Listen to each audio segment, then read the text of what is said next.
It's the 11th of March, 2020. A tyrannical, power-hungry woman has just shut down my entire country. Everything is closing. All of my appointments are being cancelled. A good friend is too scared to come out of his home to meet me. My business is collapsing. Everything that I want to do, all of my plans are crumbling in front of my eyes. This is 1 year ago. Of course, I'm referring to the lockdown situation with Corona. And my response is to go into retreat. My wife is heading off to spend a weekend with her parents.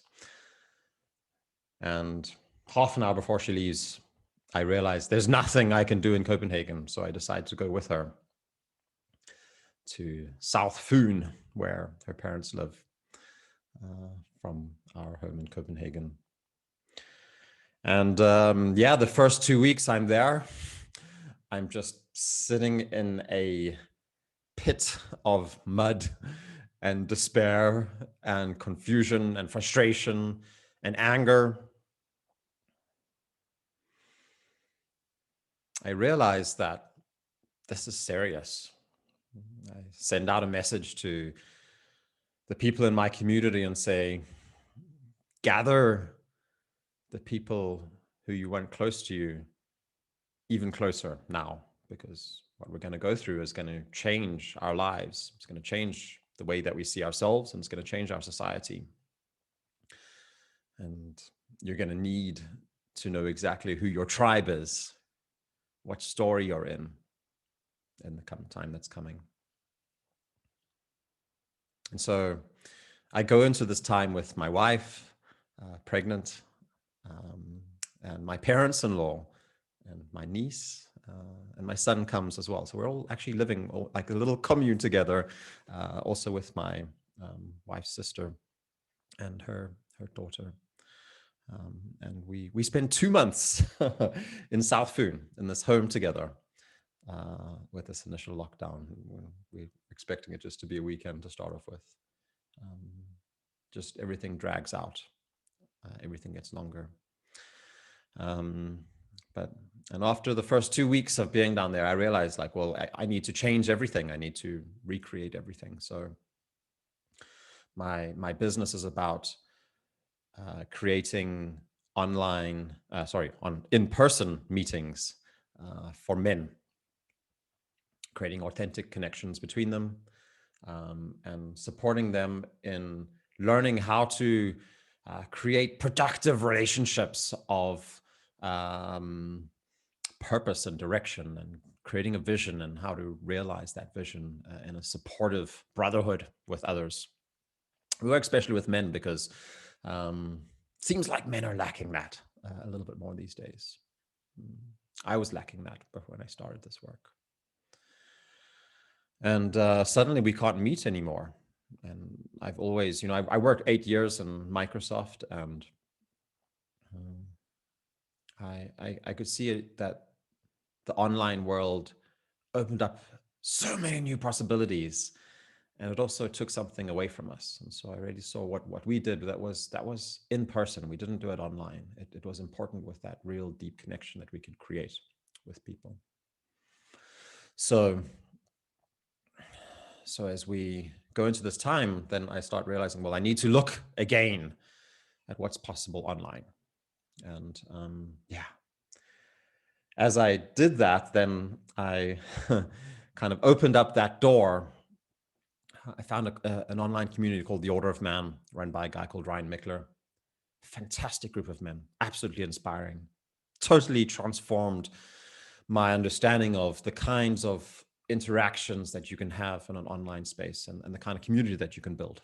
And I also saw the weaknesses of it, and the problems with it as well. Then two other men, Frederick Luhagen and Matthew Rich Tolsma, guys who for years have been putting together really powerful, transformative online events, suddenly stepped into my life and offered to help me. I had a retreat planned for middle of May, or start of May, I think, first weekend of May, where we had 25 guys that were going to be coming to Denmark from all over the world. And we're going to have a real deep dive together, getting ready for the European Men's Gathering that was coming up in August. And so we decided, like, let's turn that event into an online event instead of being in person. We kept the same price for the same tickets, and we promised them that this was going to be really, really valuable. This was going to be a turning, milestone, a key moment. And yeah, happy to say not one single person canceled that event. And in fact, we ended up selling quite a few more tickets. And the event, for many of the men that were there, was their highlight of their year. I think we really created a meeting in that space where we did something that was very, very relevant, and we kind of set a new course in some ways. And this, especially, the topic that came onto the agenda is how are we as men handling what we're stepping into now, which is a new paradigm for society.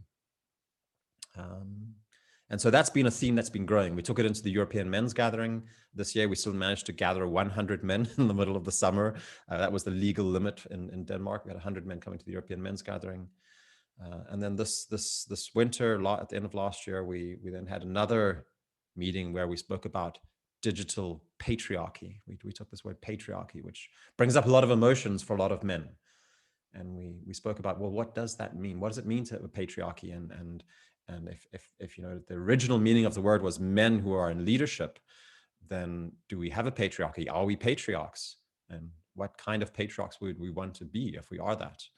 And if we could be if we could give a message to the people, or we could give advice to the people who are forming this new digital society, and they're all men mostly, of course, or maybe they're boys, then what would that advice be?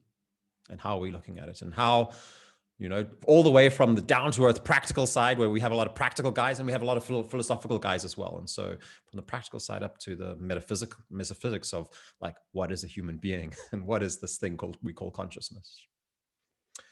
And so, yeah, today I'm now living when I was living in Copenhagen, when this thing started, I now have bought a farm down here, just down the road from where my parents-in-law were living.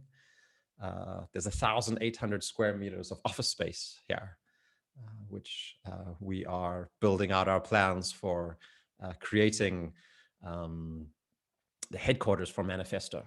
And we already have the first dates for our first small gathering of men, which we're going to have to keep within legal limits in Denmark here. That's going to be happening on the 21st of May. We're also going to be talking about the quarantined man on an online conference again, as a follow-up of that first online conference last year, May. So today, yeah, I want to apologize for calling Mette Frederiksen a tyrannical, power-hungry woman. That was my emotions that I was having at that time. I don't know Mette Frederiksen at all.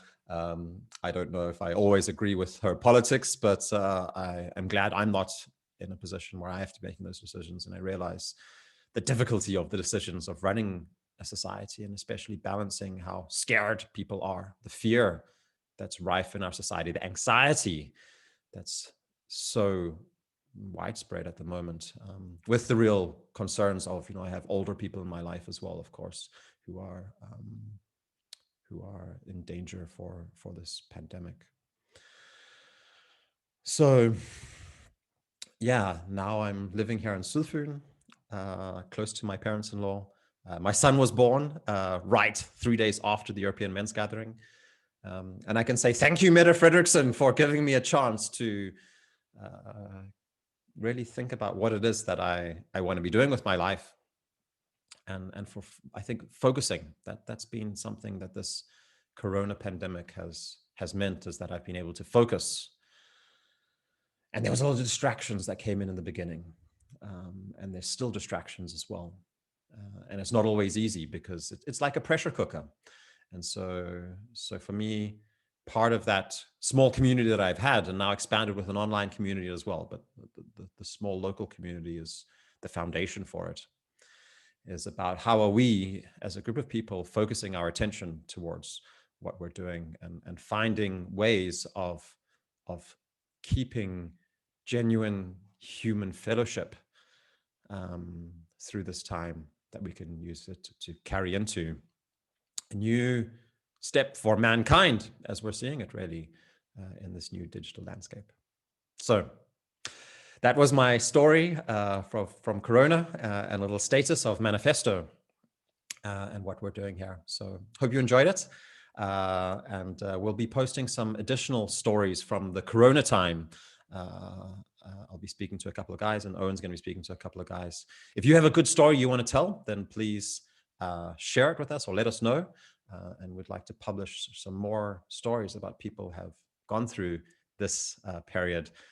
Today now being 1 year exactly, probably actually to the hour. It's 5:20 right now as I'm recording this.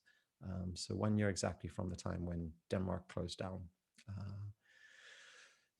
A landmark moment for many of us, I think, and maybe something that we'll look back on in the future. So looking forward to hearing more stories, looking forward to discussing the quarantined man on the 21st of May, online on a Zoom conference with other leaders and teachers of Maniphesto. We do have a couple of places for people, if they want to join, who can apply for coming in. It is an invite-only event otherwise. And looking really much forward to the European Men's Gathering this year. The theme is the death of the patriarchs.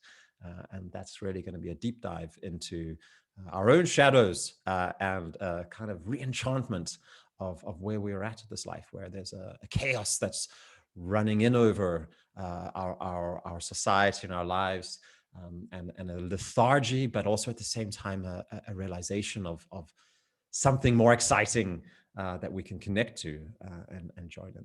So yeah, thanks for listening, and stay in touch.